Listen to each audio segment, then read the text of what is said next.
Back on Good Morning Football, Thursday night action just hours away right here on NFL Network. It is an AFC showdown with a wild card at stake. Big stakes in this one. We'll break it down, but Will Selva has everything you need to know this morning out in the newsroom in Culver City, and I know you are very excited to hear our belief scales. Absolutely. I can't wait for it. Just give me more. Give it into my veins. I want it all the time. Thursday, here we come. Now, will he or won't he? This is the question surrounding Patrick Mahomes' playing status Sunday against the Titans. Mahomes was a full participant in practice Wednesday. Now, this is a positive development.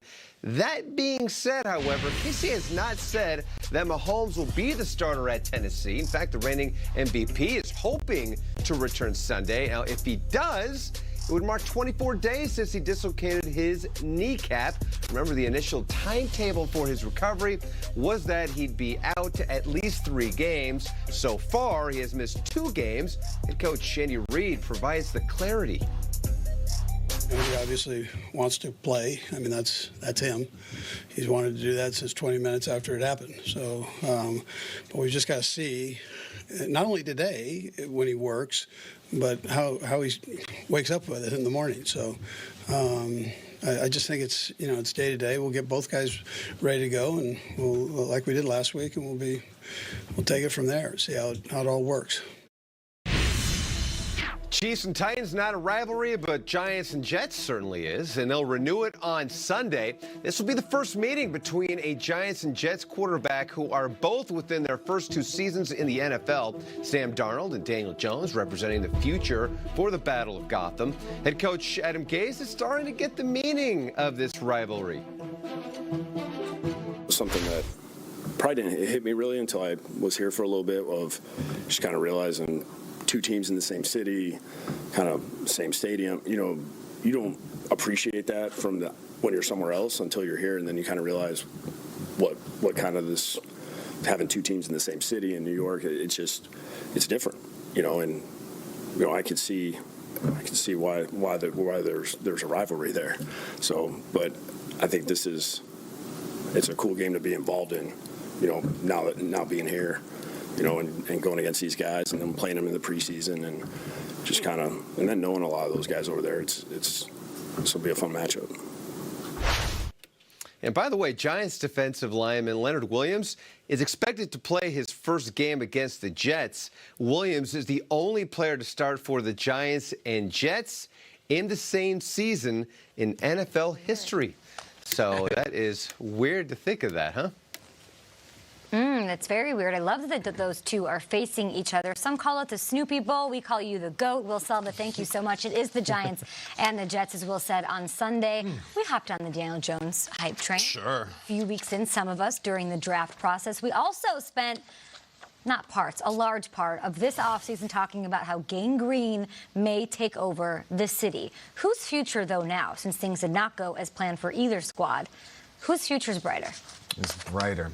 What was the stuff in Chernobyl that burned and stuff? That was pretty bright, right? Yeah. You saw that, right? Radioactive, yes. I think the Giants, Saquon's 22, Daniel Jones is 22, and I look at Daniel, he hasn't looked great, but he looks like a rookie. He feels like his britches are a little too big for him. He shows flashes. He turns it over a lot. Fine. I tend to go with the Giants just because I think there's more of a calm there. You hear so many things about Gase and who he gets along with and where's he going. For all Pat Shurmur's faults, at least he seems to be a steady hand. And I think the shinest gem in the whole thing, if you look at everybody involved with both teams, is Saquon, who, by the way, they took over Darnold. And it looks to be the right choice at this point, resoundingly. So it's not great. It's a little asteroidy, to use the thing we talk about at the table, but I'll go with the guys in blue. I'm going with the Giants as well. I mean, as much as I can look at the pieces that they tried to put together, because let's just keep it real. This offseason, we all might have bought in on the hype train when it came to the Jets and the offense. And when Gase was going to bring in the jerseys and Le'Veon Bell, they finally got all the pieces. But when it comes to what they do on the field, I've seen more glimpses of greatness with the Giants than I've seen with the Jets. Yeah. I mean, Daniel Jones had some moments, just like you mentioned. Ingram is a nice, talented, young, fast tight end. Then Golden Tate is just getting started. Not to mention Saquon is going to anchor everything. Golden Tate's 30 years old. What are we talking about? The next future? Like, he's just getting started? Did you see the play the other day? That's great, but like, who's got that big long-term future? I don't care about long-term. I'm talking about right now. It's great. How long did they sign Golden Tate for? A couple years. Okay, then. So he's going to be around for the next few years. This question. He's going to help a young guy like Daniel Jones. This question is tainted from the start because you didn't include the Knicks, who are also terrible. These are two terrible teams. 1-9, I think. It's so hard to find positive in either one of these, and yet if you're looking at it, you say, all right, at least I know the Giants have a competent quarterback and some young offensive linemen and some young pass rushers.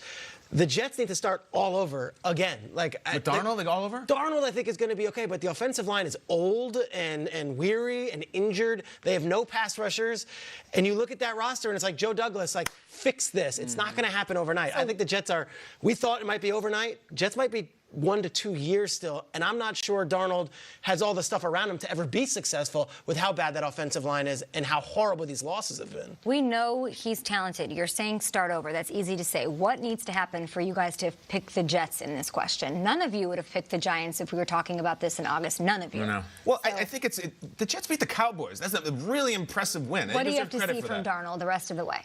Take care of the ball, not fall on your face. The Gase thing's interesting to me. And, Peter, that's the elephant in the room as far as I think you're concerned. What's the deal with Gase? Both coaches. I mean, the Giants fans are just as upset with Gase Sherman. one burns hotter. Look, you're saying hit the reset. Does that mean Gase too? Hit the reset with him? He's a first-year guy, and it has not gone well, but he's got a 5-year contract that's guaranteed, and his GM is his buddy that they just hired. Okay. I don't think they're going to pull the plug as much as the tabloids have had, but I don't know because I also don't think a lot of these coaches are. I don't think he's going to get fired in Miami. He got fired. So listen, they can only hear so many fire Gase chants at games. And it's starting to get louder and louder. And that heat on that seat, it gets hot. It's fair. I think this year the coaching circle is as tenuous. I mean, you got one in Cleveland, you got two in New York. There's a lot of hot seats right now. The one in Atlanta, and I think as teams start falling out of the playoff pictures more and more, but Gase runs hot because of the way he handles the media and the way his history was. Can Gase get Le'Veon going? I haven't heard Le'Veon's name all year. It's really hard when there's no people blocking for you, for the quarterback or the running back. When there's literally 1 second to do anything, it's hard to run an offense. That's the case, and they have nothing up front. I think we'll learn a lot about both of these squads Positive show on here. Sunday here on the East Coast. No, we will learn. We'll learn, and we'll revisit this conversation at the same time next week. Okay. A guy who does want to be in the playoffs and We need some light, Kay. Give us some light. Hey! The levity at the breakfast table. That's what I was looking for. I was thinking Mahomes. Can maybe, he someone. turn everyone into believers Yes. with a primetime win against the Cowboys on Sunday night? Peter, do you fail to understand that you and Kyle about Kirk Cousins is my favorite part of the show? I've noticed. You picked up on that. I love you two against each other. What on time's that. Kirk Cousins' dentist appointment? Hey, At 2:30. Are you still